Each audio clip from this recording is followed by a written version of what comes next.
तो भारतवर्ष में इस शैली के 3 मंदिर, एक खजुराहो का मंदिर, एक भौरम देव का मंदिर और एक देव बलौदा का मंदिर।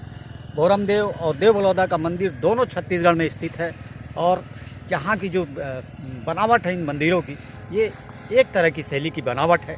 बलुआ पत्थरों से निर्मित किया गया यह मंदिर है, जो इसकी बाहरी दीवारों में आपको आज भी मैथुन करती हुई प्रतिमाएं मिल जाएंगी, जो बहुत बारीकी से उकेरी गई हैं। इन जो पत्थरों में देवी देवताओं के चित्र हैं, गणेश जी के चित्र हैं, माँ लक्ष्मी के चित्र हैं, तमाम देवी देवताओं के यहाँ चित्र बने हुए। इन पत्थरों में बड़ी बारीकी से छीनी और हथौड़ी के माध्यम से इन मूर्तियों को बनाया गया है। आप नक्काशी देखेंगे तो निश्चित रूप से उस दौर की कलाकृति पर गर्व करेंगे कि कभी हमारी कलाकृति इतनी विकसित हुआ करती थी।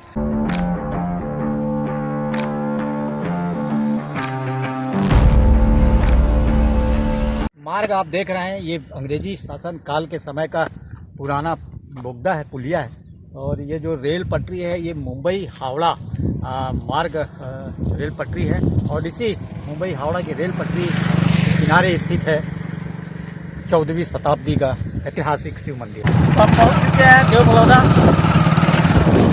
बलौदा जिले के भिलाई चरौदा नगर निगम का वार्ड है।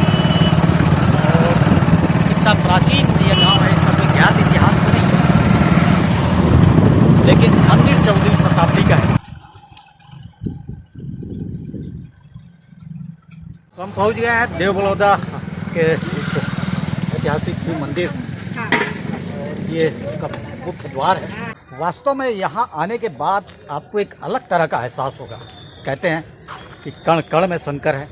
निश्चित रूप से यहाँ भी आपको एहसास होगा कि यहाँ के कण कण में शंकर हैं, कण कण में भगवान शिव का वास है।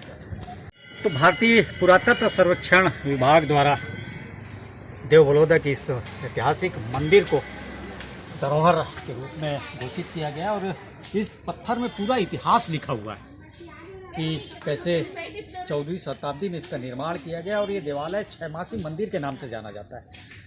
बलुआ पत्थरों से बना हुआ ये मंदिर पूर्व मुखी मंदिर है।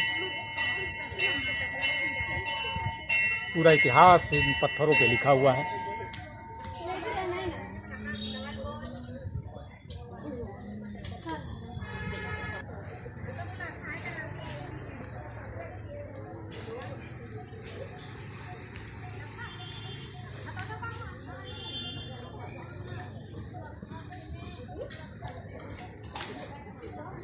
प्राचीनता और भव्यता के कारण इस मंदिर में भीड़ लगातार बढ़ती जा रही है और महाशिवरात्रि के दिन बड़ा मेला लगता है।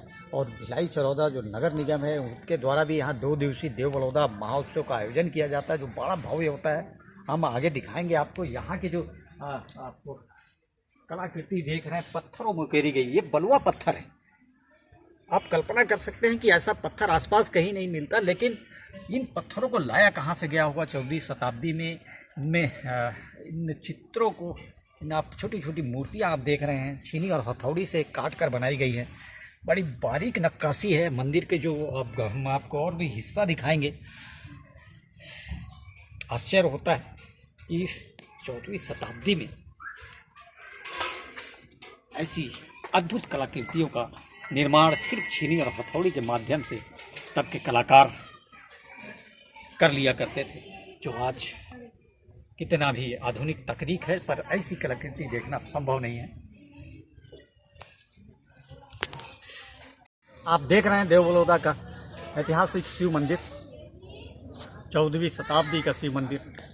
जब यहाँ मानव सभ्यता के नाम पर सिर्फ पाटन का तरी घाट हुआ करता था, जिसके प्रमाण मिले हैं 2500 साल 100 साल पुराना इतिहास के प्रमाण वहाँ मिले हैं।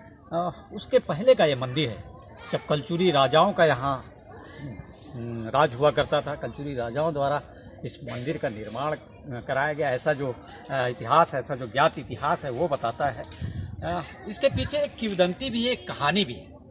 इस मंदिर को छहमासी मंदिर भी कहा जाता है। दरअसल किंवदंती और कहानी ये है कि इस मंदिर को एक व्यक्ति द्वारा बनाया गया और कहा जाता है कि शर्त यह थी कि वो व्यक्ति जो है नग्न अवस्था में इस मंदिर का निर्माण करेगा, और उसने काम शुरू किया। तो अक्सर उसकी पत्नी भोजन लेके यहाँ आया करती थी उसके लिए, लेकिन एक दिन अचानक ये हुआ कि पत्नी की जगह उसकी बहन भोजन लेकर आई, और जब कारीगर ने जब देखा अपनी बहन को दूर से, तो वो शर्म के मारे उसने इस कुंड में छलांग लगा दी। और कहते हैं तब से मंदिर अधूरा रह गया, इसका गुंबद का निर्माण नहीं हो पाया। लेकिन एक कहानी और है कि गुंबद का निर्माण तो हुआ था, लेकिन धीरे धीरे ये कालांतर में गुंबद विलुप्त हो गया, इसलिए इसको गुंबद विहीन शिव मंदिर भी कहा जाता है। ये जो आप कुंड देख रहे हैं, ये उसी दौर का कुंड है, उसी समय इसका भी निर्माण कराया गया था। और कहते हैं कि इस कुंड में एक सुरंग है।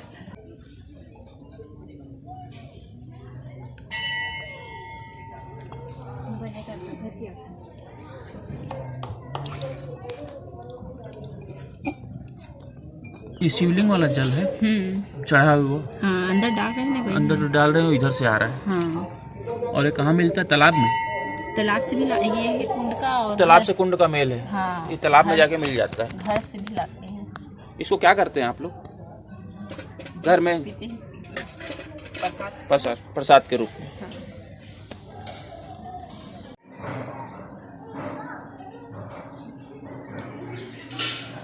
कलाकृति है, ऐसा लग रहा है जैसे लकड़ी पे इसको किया गया है, चट्टान में इतनी बारीक नक्काशी।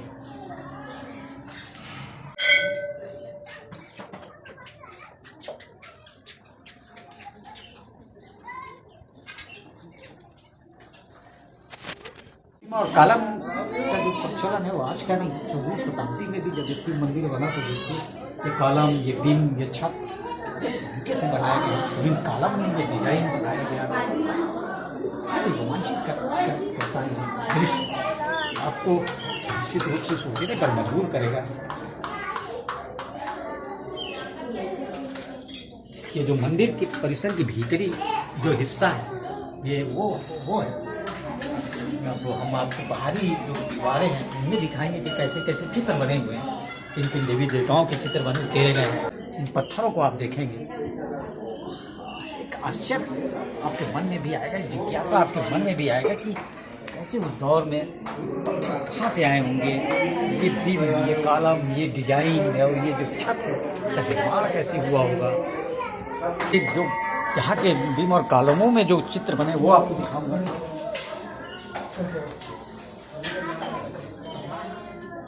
भगवान कृष्ण की मूर्ति उकेरी गई है, बड़ी बारीकी से देख सकते हैं आप। इसके काला मिर्ची, पत्थरों में इसी तरह के डिजाइन आपको मिलेंगे। क्योंकि काफ़ी लंबा समय हो गया, आप देख सकते हैं मूर्तियाँ धीरे धीरे खंडित हो रही हैं, एक कलाकृति धीरे धीरे मिट रही है, निशानियाँ मिट रही हैं। फिर से जरूरत है इसको सहेजने की।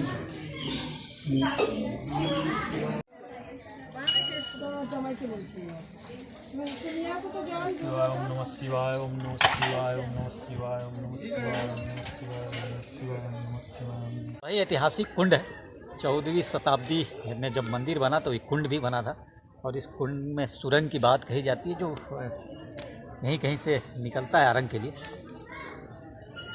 देव बलौदा के मंदिर का जितना महत्व है उतना इस कुंड का भी अपना एक महत्व है। बड़ी संख्या में यहाँ मछलियाँ हैं, कछुए हैं।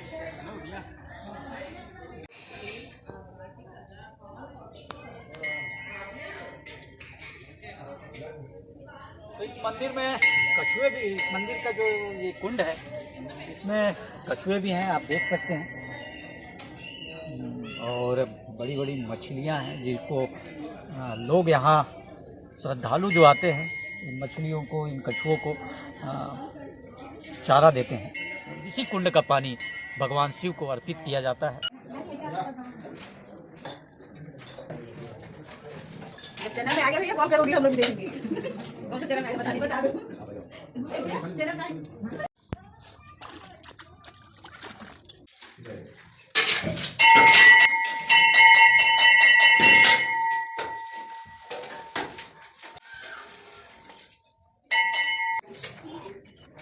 अगर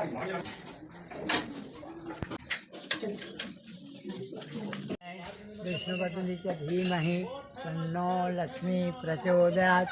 ओम गं श्रीं गं श्रीं गं श्रीं।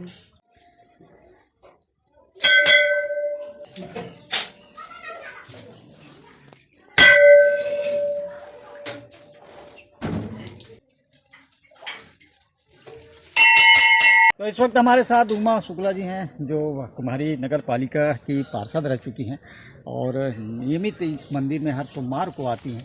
कैसा लगता है आपको इस मंदिर में आके? मन को बहुत शांति मिलती है इस मंदिर में। कब से आ रहे हैं आप इस मंदिर में? काफ़ी साल हो गए। हर सोमवार को आप आते हैं? जी। जी। क्या कहना चाहेंगे इस मंदिर के बारे में आप? मंदिर के लिए हमारी प्राचीन मंदिर है और सबसे पास पड़ता है। यहाँ आके मन को बहुत शांति मिलती है। अचानक लगता है कि मुझे जीवन का सबसे बड़ा सुख यहाँ लगता है। कितने सालों से आ रहे हैं आप इस मंदिर में? बरसों से आ रहा हूँ मैं, लंबा समय हो लंबे गया। समय से आ रहा हूँ। अजय पांडे जी दूध का कारोबार करते हैं और नियमित देव बलौदा के इस मंदिर में आते हैं। पांडे जी, आप कहाँ रहते हैं भिलाई में? मैं भिलाई सिरसा गेट चौक में रहता हूँ। जी तो मेरा डेयरी का काम है, तो मेरा जो डेयरी का पहला जो दूध रहता है, जी। मैं पहले हर दिन आके भोलेनाथ को चढ़ाता हूँ, रोज? रोज। हमारे साथ लोकेश्वर कोसरे जी है, जो स्थानीय देव बलौदा के निवासी है। कोसरे जी, रोज इस मंदिर में कितने लोग आते हैं, कितने श्रद्धालु आते होंगे? अब यहाँ तो करीबन मेरे जानकारी में जो है आपका 500 से 600 लोग आते हैं रोजाना? और रोजाना। और सोमवार को सोमवार को ज़्यादा लोग रहते हैं। अच्छा, तो अच्छा, ठीक ठाक क्या व्यवहार रहता है। आप कब से आ रहे हैं इस मंदिर में? अब यहाँ तो मेरा बचपना कटा है, मेरा गांव है। हाँ अब तो मेरा बचपन से ही आना जाना है। हाँ। जैसे क्या अनुभव करते हैं आप भी? रोजाना यहाँ आते हैं, कैसा अनुभव होता है? मतलब बहुत खुशी होता है, अच्छा लगता है और भोलेनाथ जी के शरण में रहते हैं, इससे बड़ा और क्या सौभाग्यशाली व्यक्ति भाई। मांडले जी हैं, चंद्रकांता मांडले जी भिलाई चरौदा नगर निगम की प्रथम महापौर रही हैं और इसी गांव की निवासी। मांडले जी, कब का ये मंदिर हो, कितना पुराना मंदिर होगा ये मंदिर जो है हमारे यहाँ 13वीं सदी में निर्मित हुई है मंदिर। और कलचुरी शासक जो कलचुरी राजा, जैसे कि आप लोग को पता ही है कि सबसे ज़्यादा कलचुरी वंश छत्तीसगढ़ में राज किया है, तो उसी का ही बनाए हुआ मंदिर है। और यहाँ के जो पुराने लोग हैं उनका कहना है कि ये जो मंदिर था और ये जो गांव है, जिस एरिया में हम लोग जहाँ खड़े हैं क्षेत्र में, ये जिसके पीछे इधर पुरानी बस्ती है और ये नया एरिया है जो रेलवे एरिया में आता है, ये पूरा घनघोर जंगल था। अच्छा, पहले जंगल था ऐसे बोलते हैं लोग। हाँ। और उसके बाद जैसे पुराने लोग को जैसे पता चला तो यहाँ की साफ सफाई हुई, पूरा तो विभाग में आगे जैसे डेवलप होते गए तो मंदिर के बारे में जानकारी होते गई, तो वैसे आगे बढ़ते गया और लोग जानते गए, जैसे धार्मिक व्यक्ति के लोग, संस्कृति को आगे बढ़ाने वाले लोग और पूजा पाठ को देखते हुए काफ़ी दर्शनार्थी। जब आप इस मंदिर में आएंगे तो निश्चित रूप से सवाल आपके मन में भी आएगा कि 14वीं शताब्दी पूर्व ये जगह कैसा रहा होगा। मंदिर का निर्माण इसी जगह पे हो, इसका चयन किसने किया होगा, इसका निर्णय किसने किया होगा, ये मंदिर के निर्माण के लिए इन पत्थरों को कहाँ से लाया गया होगा।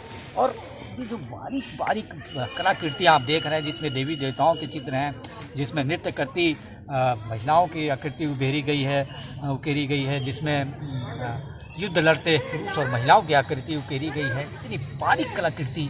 और इसका निर्माण की आप जो शैली देखेंगे, बलुआ पत्थरों से निर्मित ये ऐतिहासिक शिव मंदिर के निर्माण की आप शैली देखेंगे तो निश्चित रूप से ये सवाल आपके मन में आएगा, दौर का स्थापत्य कला कितना विकसित था।